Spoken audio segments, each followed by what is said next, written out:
So I want us to look at public international law.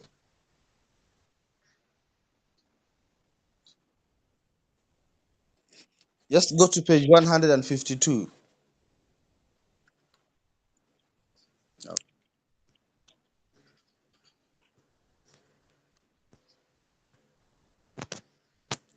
Well, you take an interest in language, eh?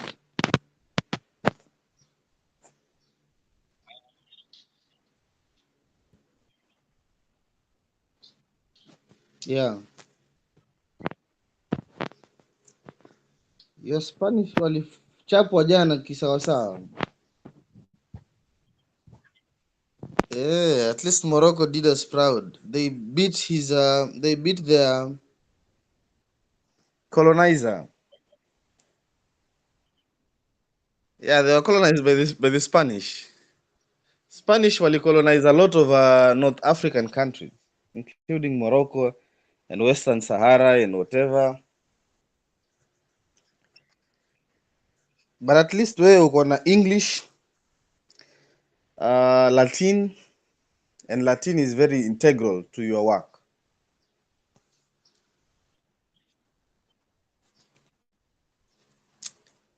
Me, I wanted French, but I wanted French on the basis that I will have to pursue a career in international law. Unaona, international law, alafu ukue at least uko na English and French so that you can transact between nations. Na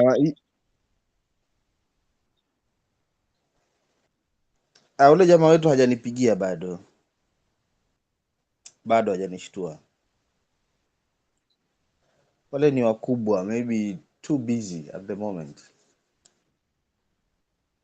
Yeah. Oh, that would be perfect. Kwa ile WhatsApp picture,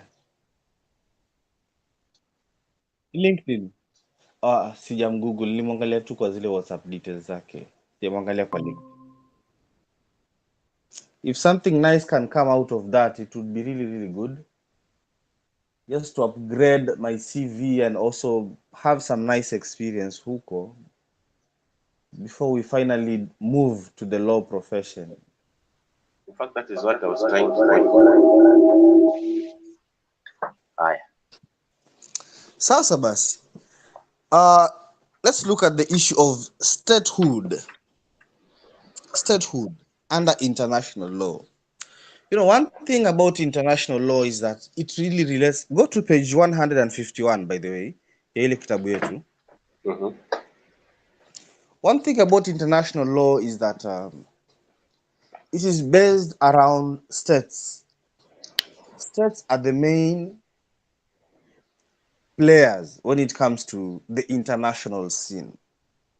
We would not have international law or anything we can even call an international community if we did not have states or countries. But the correct word, the correct technical term we could use here is states. Now, the most important thing we have to ask ourselves about states is how do they come to be states? Maybe I should ask you at this moment further so that we can make this a discussion. No, Between don't make it a Israel discussion. and Teach. a small one before you go. Okay, I'm teaching, but I just need to hear your feedback on this. Oh. Between Israel and Palestine, which one do you think is a state and which one is not a state? And what makes you come to that conclusion you have? I would want to think that Israel is a state. Why do you hold that opinion? Okay, I'm just giving it a wild guess, and because I'm not so much conversant with the issues of state, but okay, I've never quite taken interest to view at the difference between a country, state, and all that. Lakini nikiangalia kwamba in the international sphere we have Israel, which is more recognized in terms of administration, then that's why I'm guessing that it is a state. But as to why, still at the nitty-gritties. Good. So, What you have mentioned is something you realize that Kule, Palestine, and Israel, what are there are political factors. They're the ones which are playing out. So the whole of almost the Arab world, Arab countries, they recognize Palestine as a state. However, because these Arab countries don't have the power, they do not control these institutions of international and global governance. For example, the United Nations, whereby if you look at the United Nations, in the Security Council hakuna nchi ya Kiarabu pale. And the United Nations is basically America and the West. So you realize Israel has more say when it comes to those sides. It is being supported by the So what you're United telling me States. is that As from one such, divide, you realize, hello. okay, what I'm telling you is there are certain political factors that revolve around whether some territory is called a state or not. But we are supposed to make distinction between those political factors and the legal threshold that public international law creates as a mechanism which we can use to determine whether a country is a state or not. I repeat, there is a legal threshold established by public international law, which is a mechanism or a yardstick which we can use to gauge whether a territory should be called a state or not. And then there are other political factors like the ones we have mentioned surrounding Israel and Palestine, which are to be taken as independent kabisa, and they should not have any influence on whether something is a state or not, because public international law already establishes a certain threshold which is independent of those political factors. So now let's go to the public international law threshold. The first thing, there are four elements which public international law establishes that we must look at before we can say this is a state, this is not a state. And I will use our own example here, Kenya. The first thing is a permanent population. A permanent population. A permanent population in the sense that we have people living in that territory who identify both their lineage, their ethnicity, their identity as tied to that place. If you and I today leave this place we call Kenya and we go all the way to the US where we start a new life or we get to do other things, however many years we will be there, we will still be calling ourselves Kenyans because we are connected to this land in a way that we feel it is part of our identity. Therefore, this is how the requirement of a permanent population, I underline the word permanent, meaning there are people who permanently feel identical or the land is part of their identity, part of their originality. Therefore, there will always be people who call this Kenya their home. Me, you, and others. We are a permanent population inside this territory. And that is the first requirement of statehood. Permanent population. Number two, defined geographical boundaries. Defined geographical boundaries. This territory that you claim it is yours, called Kenya or whatever, where does it start and where does it end? You realize that under Article 255 and Article 256 and Article 257 of the Constitution, basically I'm talking about how the Constitution can be amended. There are certain clauses which have been taken to be very important, around 7 clauses under Article 255 too, whereby if Parliament wants to amend the Constitution and the matter relates to any of these clauses, then it will have to be taken to the people for a referendum. That's how important it is. One of those clauses includes the requirement of geographical boundaries in Kenya. If we want to give away some of our territory to another country, or we want to claim more territory, and this matter has come in a way that seeks to change the constitution, there is no representative who will do it on our behalf. It is the people of Kenya themselves who will vote because it is a serious matter. As such, the second requirement before we even say that a country or a place can be called a state is a defined territory where its land starts, where its borders stands. Hii Kenya inaanza wapi na inaisha wapi? So number one, a permanent population living there. Number two, a clearly defined territory. Number three, a centralized government. And I underline the word centralized. A centralized government is one whereby now that we have people living in this land, number one. Number two, we have clearly boundaries as to whether this land starts at this point in Aisha hapa, whether it is huge or small, doesn't matter. Because even the Vatican, which has around 800 people, if I'm not wrong, is also considered as a state. So we continue. A government. A centralized government simply means we have a certain group of individuals who bear centralized authority to exercise governance on behalf of all these permanent population living within these defined territories.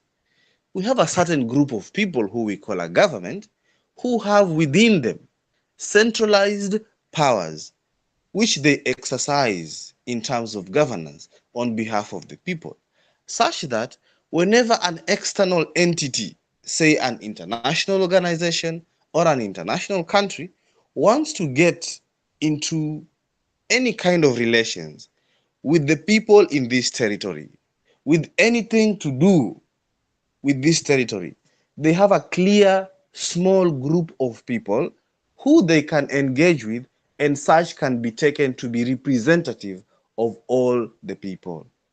Because you cannot get in negotiation with everyone in that territory.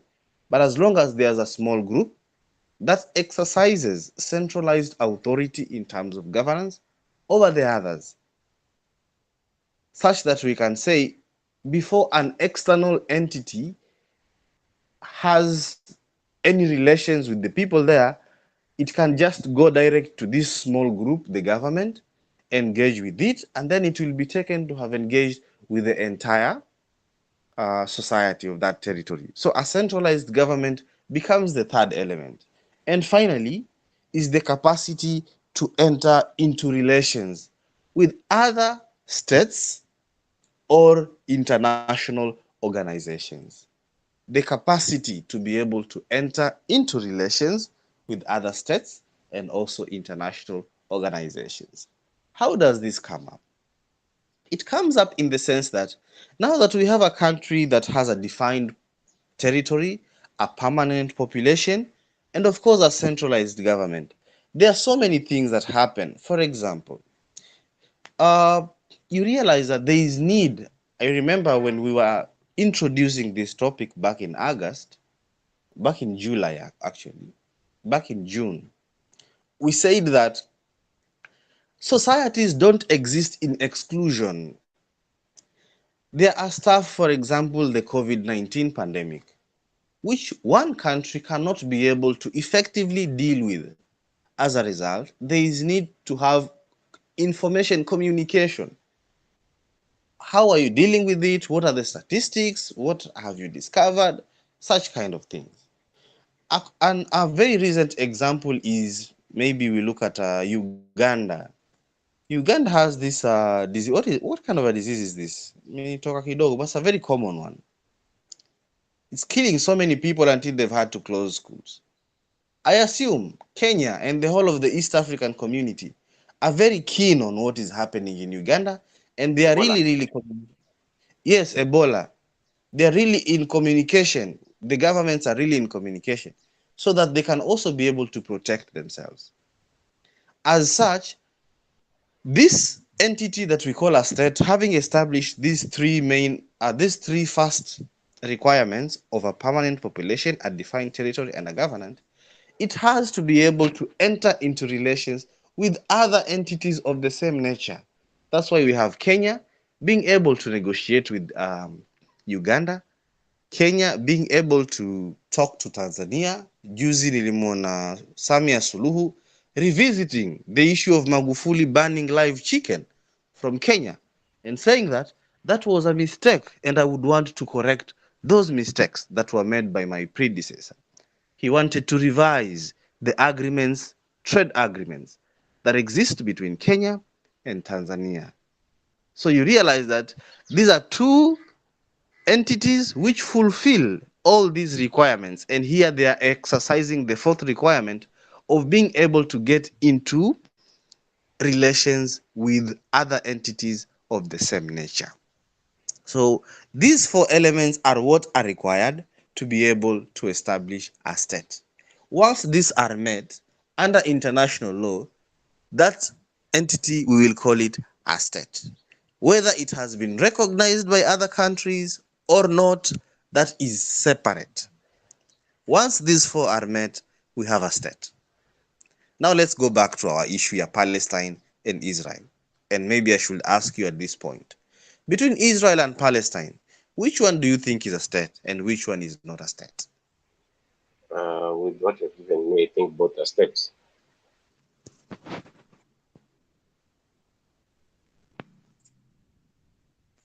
With the information we have gone through, both of them are states.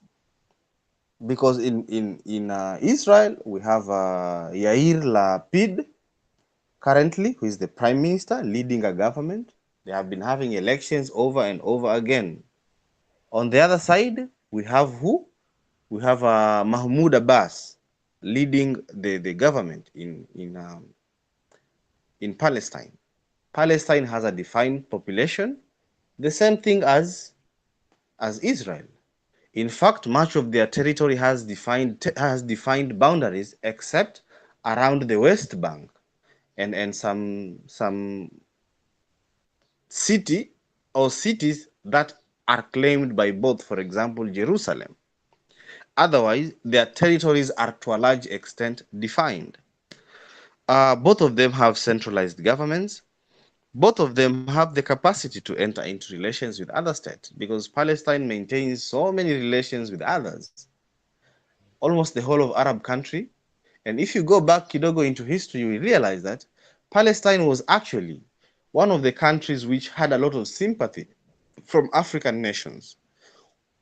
One very important key figure is Nelson Mandela, who supported to the last day of his life the Palestinian cause. He was a friend to Yasser Arafat, the leader of the Palestine Liberation Organization, PLO, which I must note that despite it being mentioned in the news so many times, it is not the official government. There is a government led by Mahmoud Abbas at the moment. So Mandela was one of the most vocal, most key supporters of the Palestinian liberation because he said what South Africa went through under apartheid, whereby Mzungu alikuja and occupied South Africa and took the land, because currently up to 80% of land in South Africa is under whites or descendants of white people. So he said that that same kind of struggle South Africa went through is the same thing the Palestinians are struggling with, an occupation from Israel. So here, we no longer have the issue of statehood. What we have now is the issue of recognition. Are there countries recognizing Israel? Yes. Are there countries recognizing Palestine? Yes. Is there any legal threshold established under public international law as to the issue of recognition? No, there is none. As a result, I hope up to this moment we are able to separate the political factors that surround recognition and understand that there are four certain requirements which have been established by public international law as the threshold to be fulfilled before a country is to be said to be a state. Everything else is simply extraneous factors. Well said. Asante. Maybe just as a heads up, Leo Mhm. niko duty, so maybe we can end by 6:25 because the mass starts at Actually, 6:30. we have already wrapped up. wewe hebu acha mchezo. Hiyo tume wrap up. So it's only questions from you maybe. Na hizi zingine ambazo zinafuata. Okay, you'll pardon me because for sure sijasoma any of these. That is why I'm so green. Usijali. Wewe kana go professional speaker. Usijali, we'll take Anashuring usijali. Pole pole tu. You know, we have good time and it's us now to go through this. Okay, so to be able to use the next 23 minutes before 6:25, let's look at another thing. International personality. Now that we have known how states, the criterion of determining a state, there's something called international personality. What is international personality? Because it is a very important thing under international law. International personality is simply the quality, if I may use that word. Is it in zinapatana na notes? No, go back to 110. It is the precursor. Okay. It is the precursor, or it is a preceding topic to what we have studied. So I've just gone back to one topic. Go to page 110. I'm there. International personality or international legal personality. What this simply means that we now have a state not to mean a country, but a situation. State to mean situation. This means the state or the situation of an entity being able to be recognized under international law, such that when we say we have an international community, who are the players? The international community being an estate, a residential estate. Then who are the residents? If the international community is a collection of a place whereby it is a residence kama pale Meritini, who are the residents? Then these residents are what we will call international persons or international legal persons.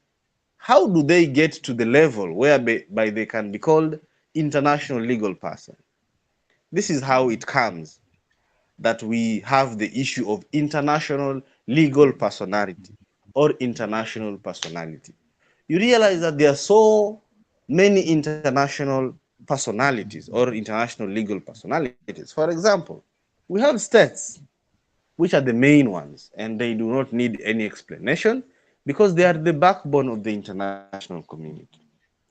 But number two, we have also seen with time, we have individuals who have become a subject of international law. Today, if you go ahead and commit, we saw what happened in Rwanda in 1994 during the Rwandan genocide. Because after the Second World War and the ills that happened there, remember the Second World War, that's when we lost more people than everywhere. In fact, the Second World War was properly called in history as the Great War, because they say that there were more people who died there than at any time in the world. So because of the ills that had been witnessed, international law took up the issue of human rights. So human rights became a subject of international law. There was the creation of certain crimes whereby whenever mtu akifanya hii You're breaking up. as 1994. Oh, I'm breaking. Yeah. What about now? What about now? Now you're okay. Okay.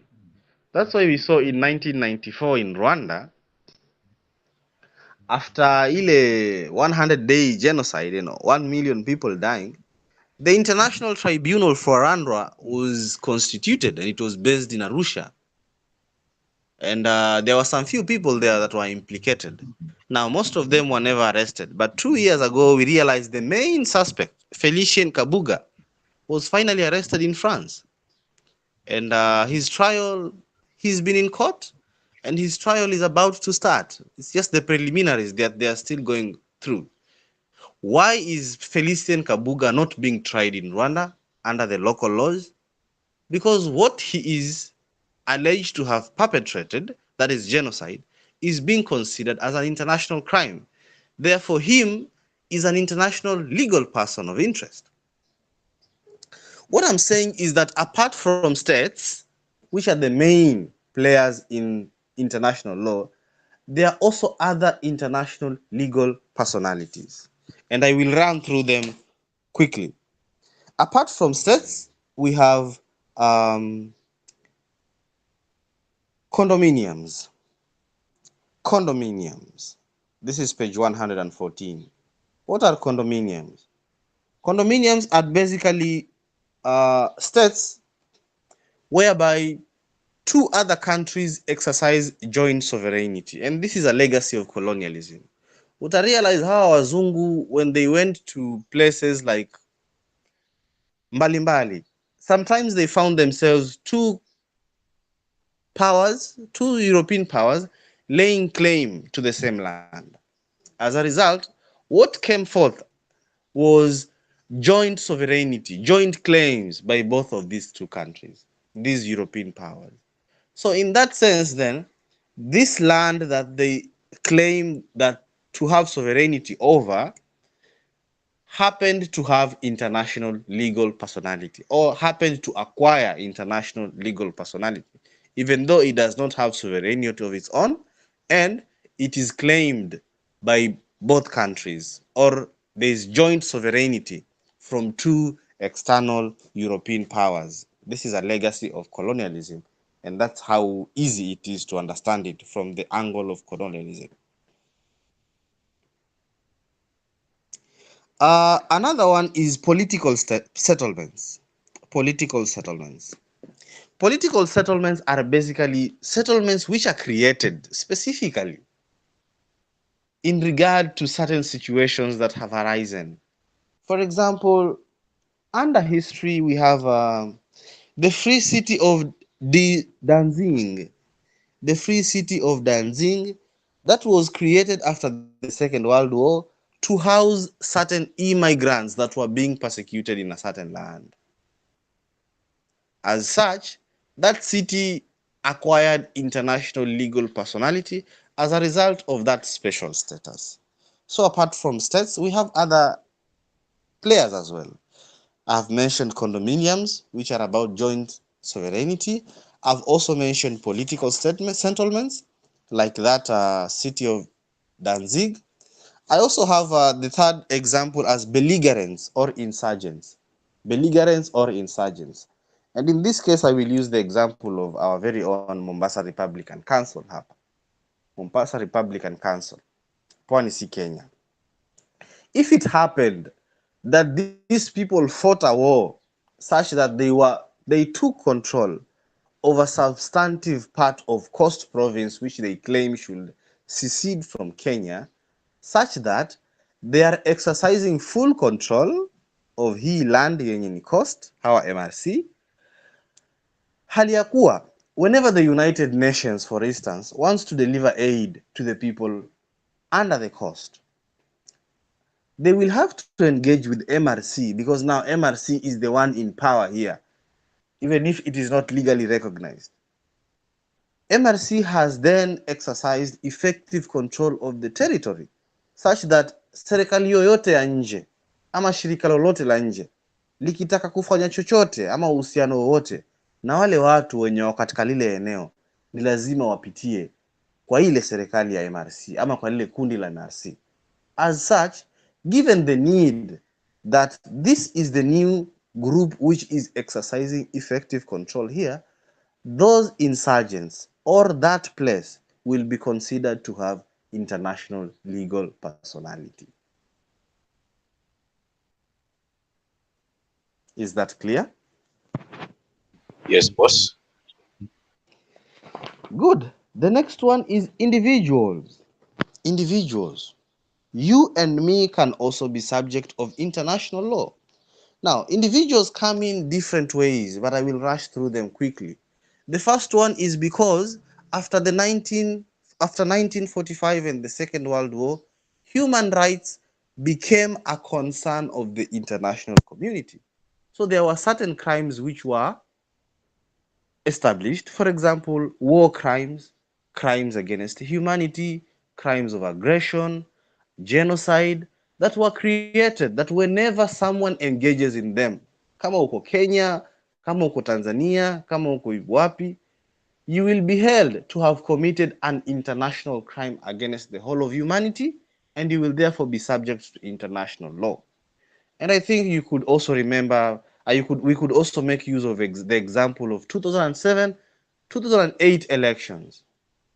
That our presidents, Uhuru and Ruto, by then before they became candidates, they were charged with crimes against humanity, crimes against humanity. And when we were discussing, because there was a debate that came on whether this issue the case should be heard through a local tribunal or it should be taken to the ICC. The ICC side won, and you realize that this case was actually able to be tried at the ICC because crimes against humanity are recognized as an international crime, and therefore Uhuru Kenyatta, Huyu, Ruto, Joshua Rapsang, uh, ule Muhammad Ali, the chief of police, Francis Mudaura, and Joshua Rapsang, the Ocampo Six, were able to be tried at the ICC because they had become international legal persons. You also have Felician Kabuga from the Rwandan genocide.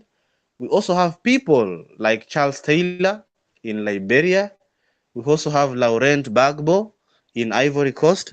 These are simply recent examples that have happened within our lifetime, which we can relate to.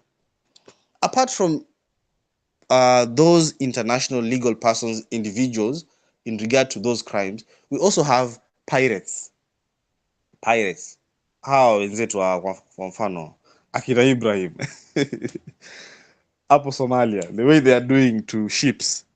What happens is that no one can exercise effective control of the sea. Hakuna nchi yoyote, however powerful it is, that it can exercise control of the sea. Therefore, the sea is said to be a possession of all humanity in general. That's why we have the international law of the sea, kwa sababu hakuna mtu ama nchi yoyote which can exercise full control of the sea. Therefore, whenever a pirate or someone does any crime, seizes akiseize meli or akifanya any offense against those ships, he is considered to be an enemy of the entire humanity. That is the basis for which pirates are considered as international legal persons. Because whichever country will arrest you, they have jurisdiction to try you for being a pirate. International legal personality. Another category of individuals are refugees. Refugees.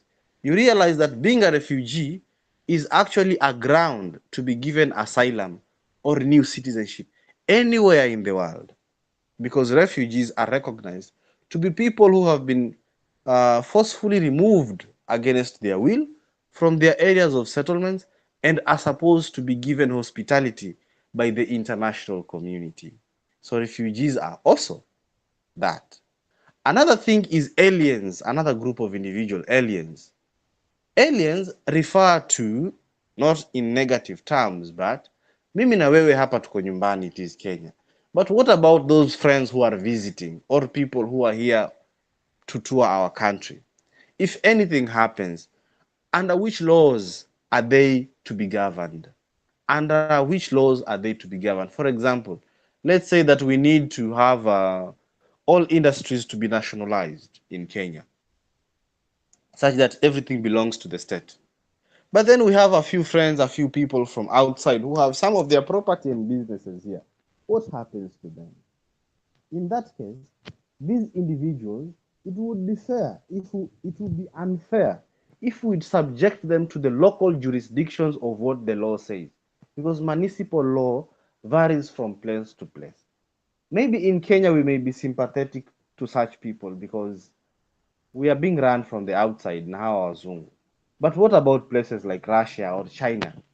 Their municipal law will prevail. If it is unfair, these people will not get justice. As such, in such situations, these aliens become international legal persons because there is need for a uniform framework on how such matters have to be dealt with.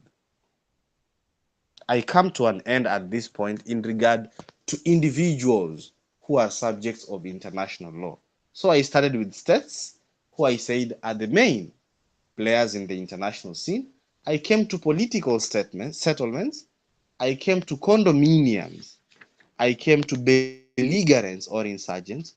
And then I came to specific categories of individuals who are recognized under the law as international legal persons. I went to aliens, and then finally I am finalizing with the Holy See. Sauti inapotea. Okay, am I back now to normal? Yes, you are back. Ulikuwa unasema now you are finalizing with the Holy See. Ama? The Holy See, kabisa. Yes. This is your area. The Holy See as a subject of international law. The Holy See is occupies special status. So the Catholic Church has around 3 billion, 4 billion people, I think, or even more than 1 billion, 2 billion people in the whole world.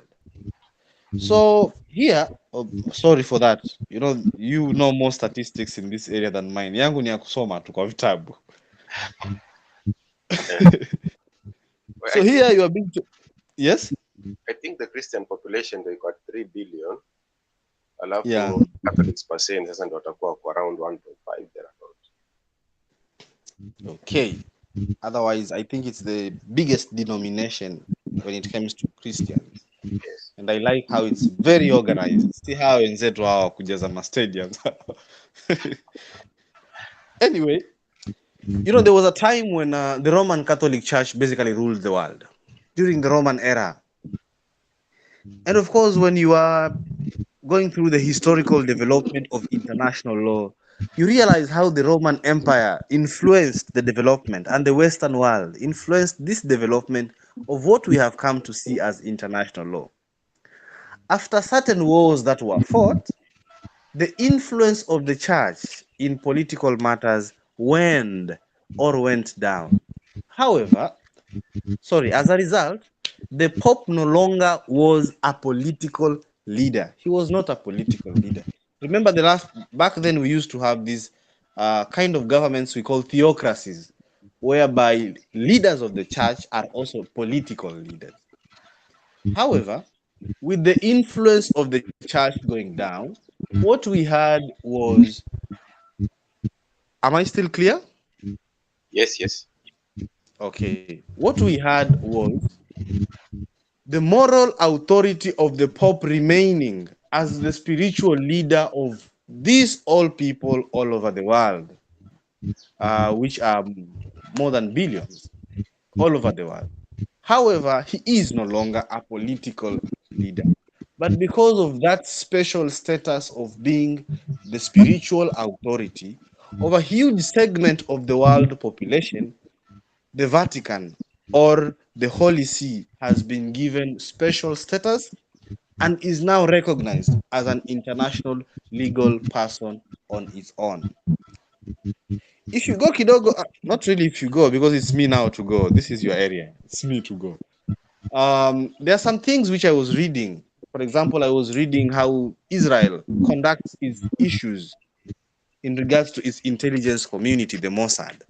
And I realized that the Israel maintains a very close relationship with the Pope, the Holy See, the Vatican.